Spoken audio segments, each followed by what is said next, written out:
అంబేద్కర్ కోనసీమ జిల్లా ముమ్మిడివరంలో నల్ల త్రాచుపాము హల్చల్ చేసింది. మహిపాల్ చెరువు గ్రామంలోని బొక్క చంద్రారావు ఇంటి వద్ద పొలంలో వరి కోత కోస్తుండగా అకస్మాత్తుగా 5 అడుగుల నల్ల త్రాసు తారసపడింది. అలికిడితో పక్కనే ఉన్న గడ్డి కుప్పలోకి ప్రవేశించింది. దీంతో పొలం పని చేస్తున్న వారంతా పామును చూసి భయభ్రాంతులకు గురయ్యారు. వెంటనే స్నేక్ క్యాచర్ కు సమాచారం ఇచ్చారు. పామును ఎలాంటి ప్రమాదం లేకుండా చాకచక్యంగా బంధించి జనసంచారం లేని సుదూర ప్రాంతంలో పామును విడిచిపెట్టాడు స్నేక్ క్యాచర్. ఇటీవలి కాలంలో గ్రామాల్లో పాముల బెడద ఎక్కువగా ఉందంటున్నారు గ్రామస్తులు.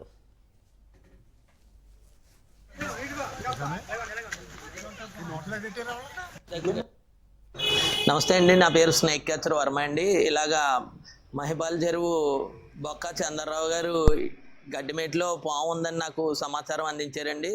సమాచారం మేరకు ఇక్కడ గడ్డిమేటి కాడికి వచ్చి చూస్తే సుమారు ఇది ఒక 70 సంవత్సరాల పాము అండి. ఇది ఎప్పటి నుంచో పూర్వం నుంచి కూడా ఇక్కడ ఈ దెబ్బ మీద తిరుగుతుందని అక్కడ ఉన్న చంద్రరావు గారు అయ్యి కూడా చెప్పడం జరిగిందండి.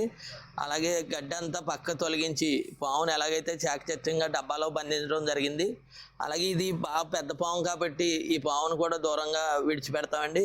ఎందుకంటే ఇప్పుడు ఈ శీతాకాలం ఎక్కువ పాములన్నీ కూడా గడ్డిమేట్లలోని అలాగే ఇంట్లో కూడా ఎక్కువ దూరతూ ఉంటాయండి. ఎందుకంటే వెచ్చగా ఉన్న ప్లేస్ ఎక్కడ ఉంటే అక్కడికి పాములన్నీ కూడా ఎక్కువ చొరబడతాయి. ప్రజలందరూ కూడా అలాగే ముమ్మడివరం మండలం మనం ఆపాల చెరువు ఏంటి మొత్తం చుట్టుపక్కల ఉన్న ఊర్లు ప్రజలందరూ కూడా ఈ పాముల పట్ల చాలా అప్రమత్తంగా ఉండాలని కోరుకుంటున్నాం. ఎక్కడైనా పాము వస్తే వెంటనే నాకు సమాచారం అందించండి. దయచేసి ఎవరు కూడా పాములు సంపద్దండి. ఎందుకంటే ఈ మనం అట్లా ఏమన్నా చేస్తేనే ఈ కరితే తప్పించి అట్లా అంతటా వచ్చి ఎవరిని కరవండి.